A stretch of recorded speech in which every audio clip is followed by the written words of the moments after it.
Hi and welcome to our motorcycle helmet guide. This is the chapter where we're looking at the cost breakdown. So motorcycle helmets, where your money is going to be going, what you can expect to spend, that kind of thing is what we're looking at here.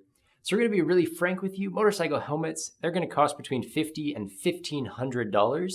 That is a huge range. So people often ask, what are you getting when you buy a really premium helmet? What are you sacrificing when you buy more of a budget one? We're going to try to answer some of those questions for you.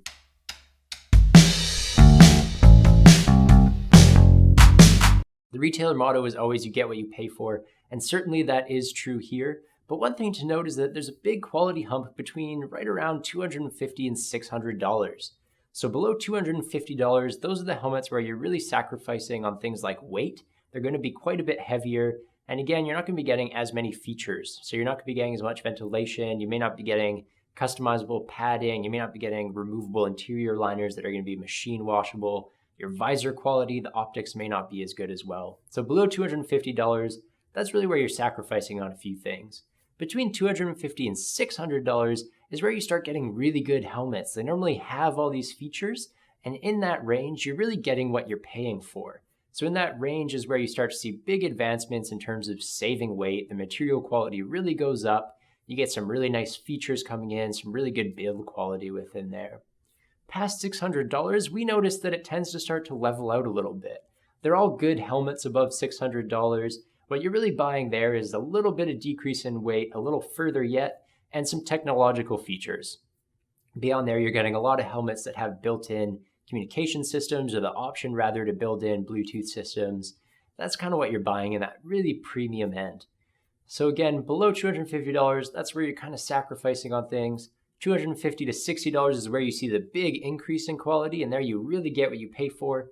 Past $600, the value for your money kind of levels out. You can pay more and more for what you want, but really they're all going to be good helmets past that point. In the crazy expensive side, near $1,000, you're often looking at sort of rare items. You might get Valentino Rossi's paint scheme or something like that. Of course, there are exceptions to this framework. We go into that in our product reviews in detail. For instance, below $250, there are a lot of budget helmets that give a shocking amount of features, and we do go into that there as well. The important thing to note with motorcycle helmets is that price does not equal safety. So you could have a $100 ECE rated helmet and a $1,000 ECE rated helmet, and odds are they're going to be about equally safe. When you crash, you're not going to notice much difference between the two. Where you will notice the difference, though, is when you're riding.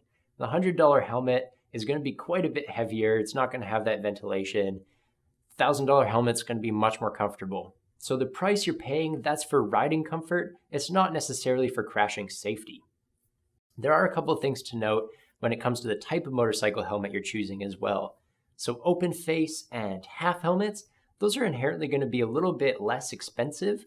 And that's because simply you're buying less helmet. There's not so much material there, so you can expect to spend a little bit less. If you're looking at off-road helmets, they're often a little bit less expensive than on-road helmets.